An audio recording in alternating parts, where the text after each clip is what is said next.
Assalamualaikum warahmatullahi wabarakatuh. Hari ini perbaikan kelompok ijtihad sebagai sumber hukum dalam Islam, kelompok 4 ya. Hari ini saya tidak akan memperbaiki tata cara penulisan makalah, jadi bisa merujuk pada perbaikan makalah sebelumnya. Hari ini kita fokus memperbaiki isi dari makalah. Nah, yang pertama kita membahas tentang isi dari bab 2 pembahasan makna ijtihad. Nah, yang pertama A. Makna ijtihad. 1. Pengertian ijtihad. Ijtihad menurut bahasa mempunyai arti mengerahkan kemampuan untuk sesuatu yang sulit, sedangkan ijtihad menurut istilah mempunyai pengertian mengerahkan segenap kemampuan yang dimiliki oleh seseorang yang ahli fikih untuk memperoleh ilmu yang ingin dihasilkannya.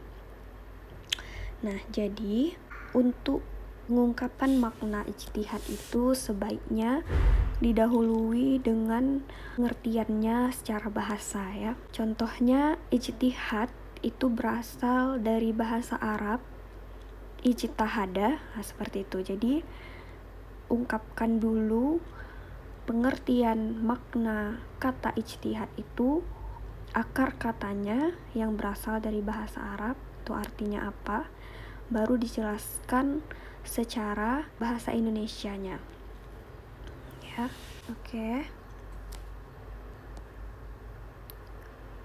Oke, ini sudah tepat. Pengertian ijtihad dapat dilihat dari dua segi, baik etimologi maupun terminologi. Oke. Sementara Imam Al-Amidi mengatakan bahwa ijtihad adalah mencurahkan semua kemampuan untuk mencari hukum. Ini sepatutnya setelah diungkapkan oleh beberapa pengertian makna ijtihad. Jadi di sini di bawah ditambah makna ijtihad menurut pemakalah disimpulkan dari makna-makna pengertian dari filsuf-filsuf yang telah diungkapkan tadi. Oke, dasar-dasar berijtihad. Nah, sebaiknya dasar-dasar ijtihad ini kan diungkapkan lagi. Yang pertama, dasar-dasar ijtihad Al-Quran. Nah, dibikin option A 2 kan dasar-dasar ijtihad. Jadi A dalam kurung Al-Quran, B dalam kurung sunnah, C dalam kurung qiyas, seperti itu. Jadi disusun dengan rapi tata cara pengungkapan dasar-dasarnya itu. Nah, ini di dalam syarat-syarat dan tingkat mujtahid, ini menurut Abdul Hamid Hakim bahwa seseorang mujtahid harus memenuhi 4 syarat ijtihad, yaitu 1. Nah, sebenarnya tadi saya tidak ingin memperbaiki tata cara penulisan, tapi di sini bisa dilihat menjadi rancu. Optionnya yang pertama itu indikatornya itu kan syarat-syarat dan tingkat mujtahid. Nah, itu judulnya. Nah, indikatornya itu 1, 2, 3 lagi. Jadi rancu. Ya, tidak seperti anaknya gitu. Jadi seperti sama kedudukan antara syaratnya ini dengan optionnya. Nah, jadi ini sebaiknya A dalam kurung agar kita tidak membingungkan antara syarat judul yang di atas dengan yang diungkapkan di bawah ini berbeda tingkatannya ya. Oke,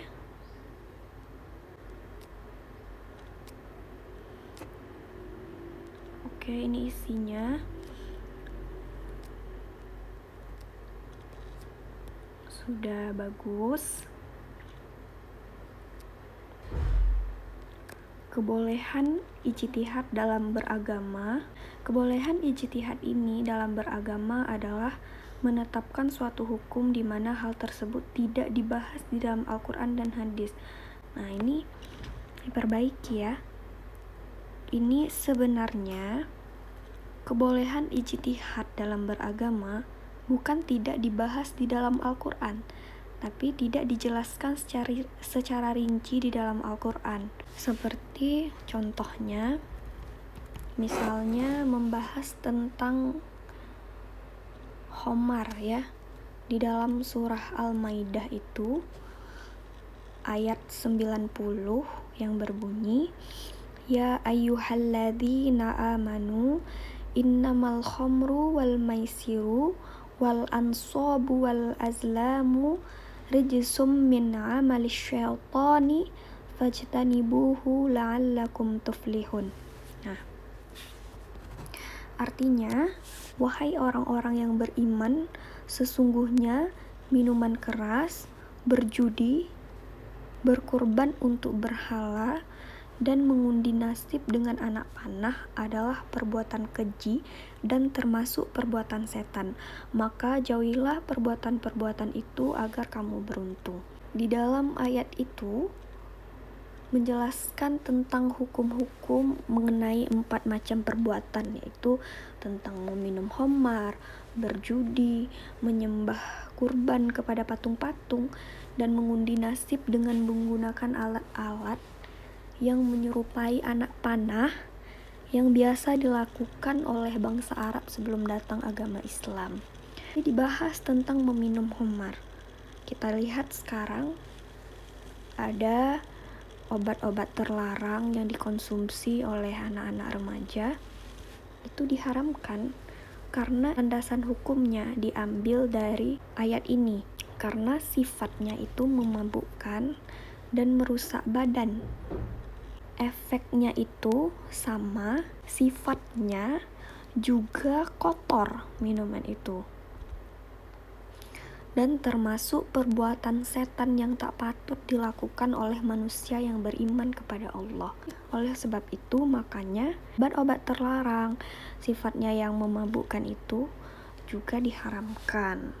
Nah, contohnya seperti itu. Ini sebenarnya tidak ada ya penerapan ijtihad kolektif di kalangan Muhammadiyah, Nahdlatul Ulama, MUI. Tapi kalau diungkapkan seperti ini malah lebih bagus ya. Jadi kita bisa melihat bagaimana penerapan ijtihad itu dalam berbagai organisasi yang ada di Indonesia. Bagus ya makalahnya. Ini isinya sudah bagus.